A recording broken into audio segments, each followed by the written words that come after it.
économiser pour pouvoir avoir un beau mariage en fonction du nombre d'invités que tu attends. Je peux vous dire, il faut 10 millions pour un beau mariage. Je peux vous dire, il faut 5 millions pour un beau mariage. Après, tout dépend du nombre d'invités.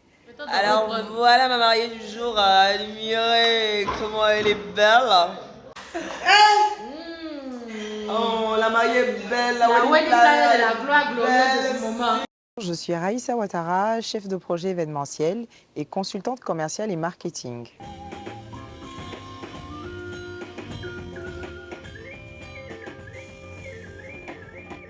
Une wedding planner, c'est tout d'abord une chef de projet événementiel qui s'est spécialisée dans l'organisation de mariage. Donc, un wedding planner est censé accompagner les futurs mariés dans l'organisation de leur mariage. Notre rôle, c'est de pouvoir les guider, les conseiller sur toutes les étapes de l'organisation du mariage.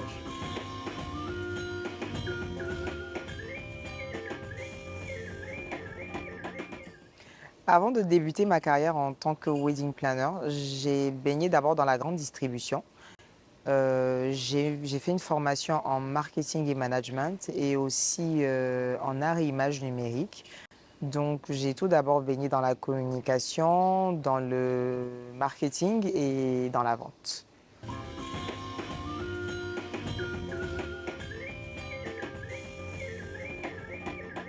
Alors ma passion pour l'événementiel a débuté réellement en 2014 lorsque j'étais au mariage d'une cousine et j'ai vu à quel point j'étais vraiment dévouée pour planifier son mariage, l'accompagner. En général, lorsqu'on fait des événements en famille, je suis plutôt serviable, je mets toujours la main à la pâte, bien sûr avec d'autres cousines. Mais moi, c'était encore plus profond parce que j'aimais ça, j'avais ce goût-là pour le terrain, j'aimais ce stress, comment tourner un peu de gauche à droite. Donc, c'est ce qui m'a vraiment motivée. Et puis, je me suis dit, pourquoi pas? Pourquoi pas? Je me lance.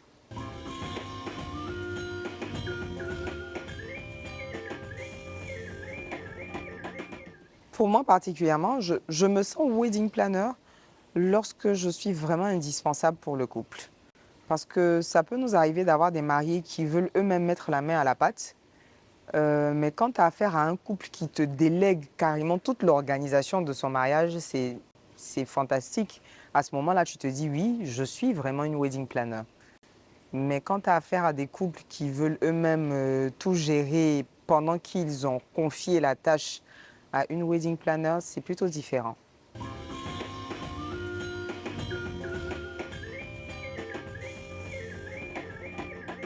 Alors, être wedding planner, c'est beaucoup de stress parce qu'il faut pouvoir gérer plusieurs personnes, que ce soit les futurs mariés, la famille des mariés, les prestataires. Il faut beaucoup être patient. Il faut garder son self-control parce qu'on peut perdre la boule à n'importe quel moment.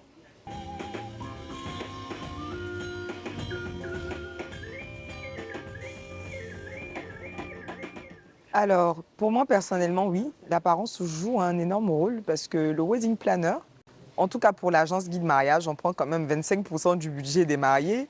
Donc, je me dis que l'apparence compte beaucoup. Tu viens te présenter à des futurs mariés, tu dois être correctement habillé, tu dois pouvoir bien t'exprimer pour qu'ils sachent qu'ils confient quand même l'organisation de leur mariage à une personne assez présentable. Le jour du mariage, il faut être également présentable parce que ton style vestimentaire, il va aussi de ton image, de l'image de ton entreprise. Donc oui, pour être un wedding planner, l'apparence, elle compte beaucoup. Les wedding planners, vous avez des femmes, vous avez des hommes, tout le monde peut être wedding planner.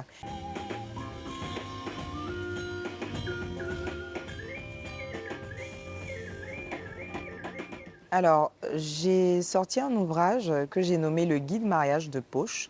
Donc, comme vous l'entendez déjà, vous avez le verbe guider, vous avez le mot mariage et le mot poche.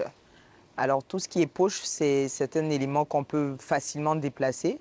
Donc, le guide mariage de poche, c'est censé être un manuel qui accompagne les futurs mariés dans l'organisation de leur mariage. Alors, il est l'équivalent d'un wedding planner, sauf que c'est en support physique, en support papier, pour permettre aux futurs mariés de pouvoir noter tout ce qu'ils ont à noter, toutes les informations qu'ils ont concernant leur mariage en un seul endroit. Au lieu de noter des éléments sur un bout de papier ou sur un ordinateur, c'est plus intéressant d'avoir toutes ces informations-là réunies en un seul lieu.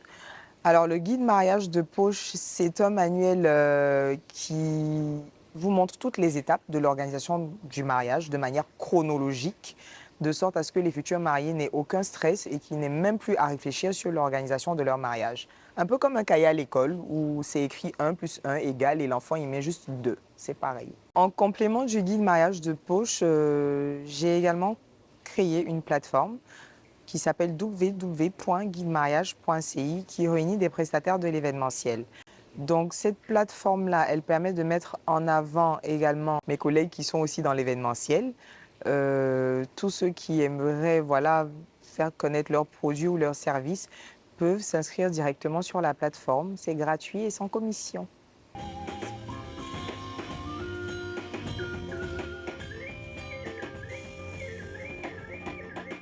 Oula, je ne peux pas compter.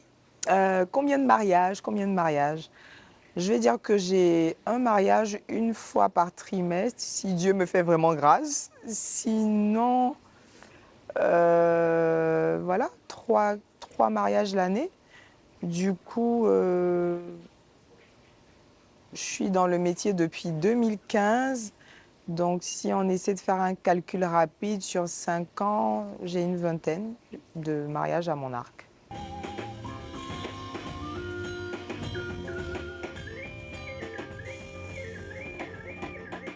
Alors ça, c'est une question que j'adore et que je déteste. Le budget minimal pour un mariage. Il n'y a pas de budget minimal pour un mariage, en fait. Si tu veux faire un beau mariage, il faut tout simplement le préparer longtemps avant, économiser pour pouvoir avoir un beau mariage en fonction du nombre d'invités que tu attends. Je peux vous dire, il faut 10 millions pour un beau mariage, je peux vous dire, il faut 5 millions pour un beau mariage. Après, tout dépend du nombre d'invités. Parce que si vous avez 5 millions pour 50 invités, ce n'est pas pareil qu'une personne qui a 5 millions, un couple qui a 5 millions pour 200 invités. Donc, il n'y a pas vraiment de budget minimal. Tout dépend du nombre d'invités et des besoins de chaque marié.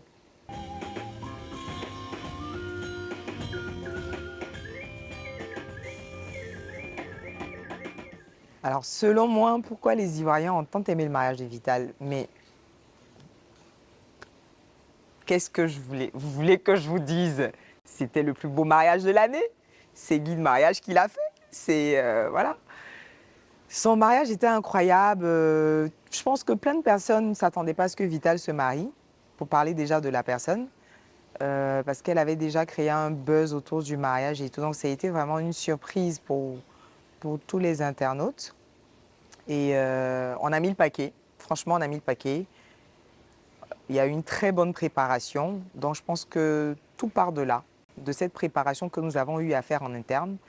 Parce qu'un beau mariage, ce n'est qu'une bonne organisation et c'est ce que nous avons fait. On a préparé le mariage comme il faut. Donc les Ivoiriens ne pouvaient que aimer ce mariage-là parce qu'il représente la personne qu'elle est et il représente ce que nous sommes en tant qu'agence de wedding planner. J'ai rencontré Vital en mai.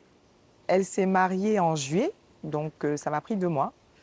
Elle avait déjà avancé sur l'organisation de son mariage parce que justement, quand je la rencontre, c'est sur un site où elle était partie faire son repérage.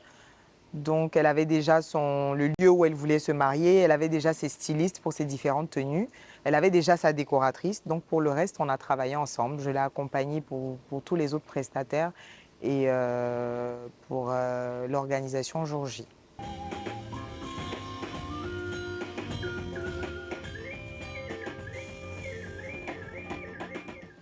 Alors, la partie que j'ai le plus aimée dans le mariage de Vital, c'était lorsqu'on a fait sortir le gâteau. Parce que c'était pas facile, cette affaire de gâteau.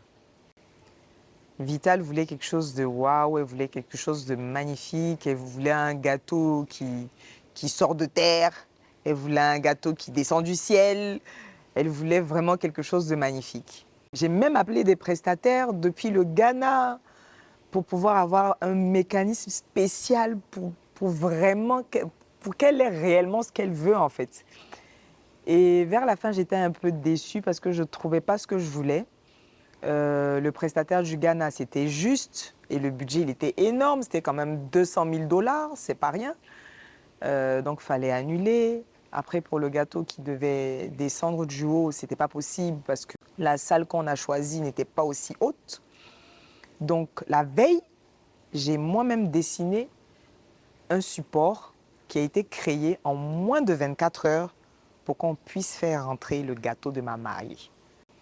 Donc, quand j'ai vu le gâteau sortir, faire son entrée et arriver sur place, c'était le bonheur absolu. Je me suis dit, ouf, je peux aller boire une coupe de champagne maintenant. C'était, ouais, j'étais contente, c'était ma partie préférée. Oui.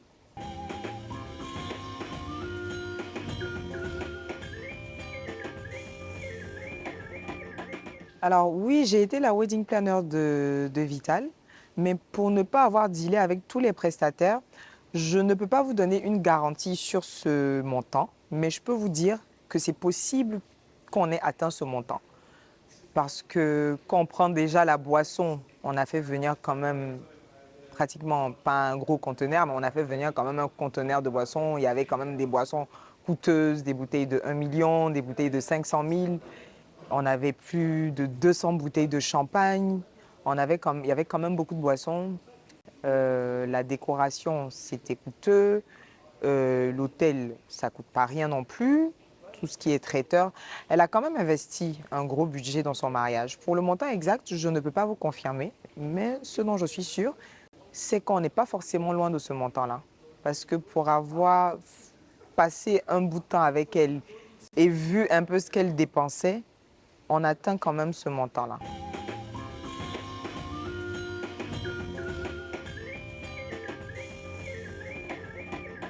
Oui, peut-être bien. Je vais garder ça secret parce que c'est un people assez discret. Donc, on ne va pas trop s'étaler sur le sujet. Après, people, non. Personnalité publique, mais pas people. Vital, oui, elle est people, c'est une artiste. Non, on ne peut pas avoir le nom. Faut mettre.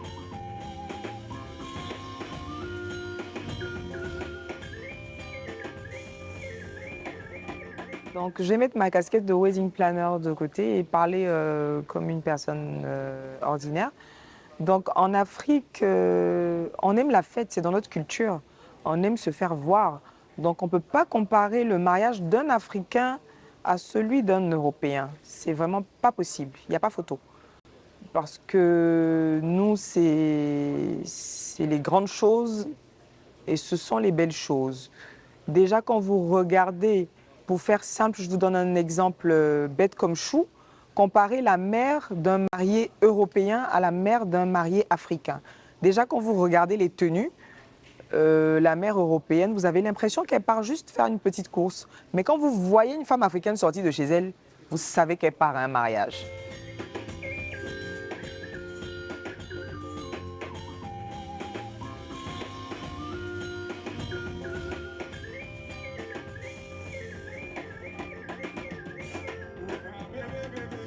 Alors pour moi, en tant que femme et en tant que croyante, ce que je peux dire pour réussir une relation de couple, pour réussir son mariage, il faut avant tout la prière. La prière, parce que le mariage, c'est déjà un sacrement. C'est pas quelque chose qu'il faut prendre à la légère. Donc quand on prend déjà l'engagement de se marier, surtout pour un homme, on prend l'engagement d'aller chercher une femme chez ses parents, il faut quand même un minimum de considération et il faut faire des concessions. Donc le mariage, c'est avant tout la prière et des concessions. Pour moi, ce sont les deux points essentiels. Le reste vient après.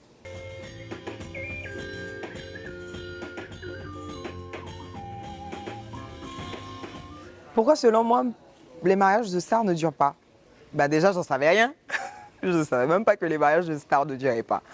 Mais si je dois répondre à cette question, je me dis peut-être parce qu'il y a beaucoup de buzz autour d'eux. Beaucoup de gens s'intéressent à leur vie. Ils parlent beaucoup aussi de leur vie. Donc pour moi, qui vit caché vit mieux. Plus tu es exposé, voilà, moins tu es heureux.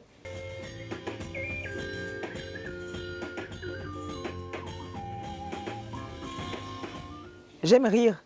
J'aime rire, donc j'ai besoin d'une personne à côté de moi qui aime rire. Des fous rires tout le temps, tous les jours, à tout moment.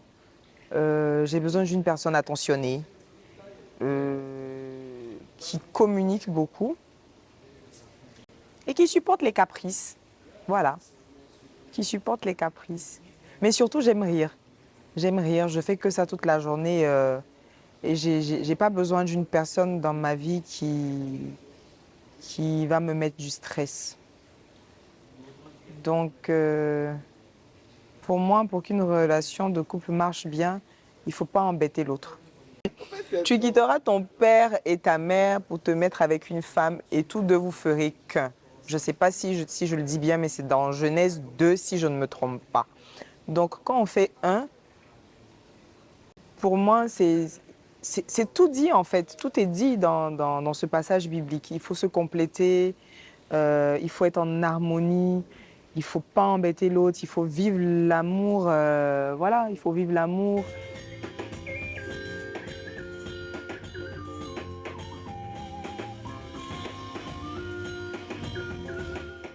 Alors, ce que j'aimerais dire aux futurs wedding planners, sachez que nous sommes déjà nombreux sur le marché. Il n'y a pas beaucoup de clients. Voilà. C'est quelque chose que vous ne savez pas et qu'on ne vous dit pas.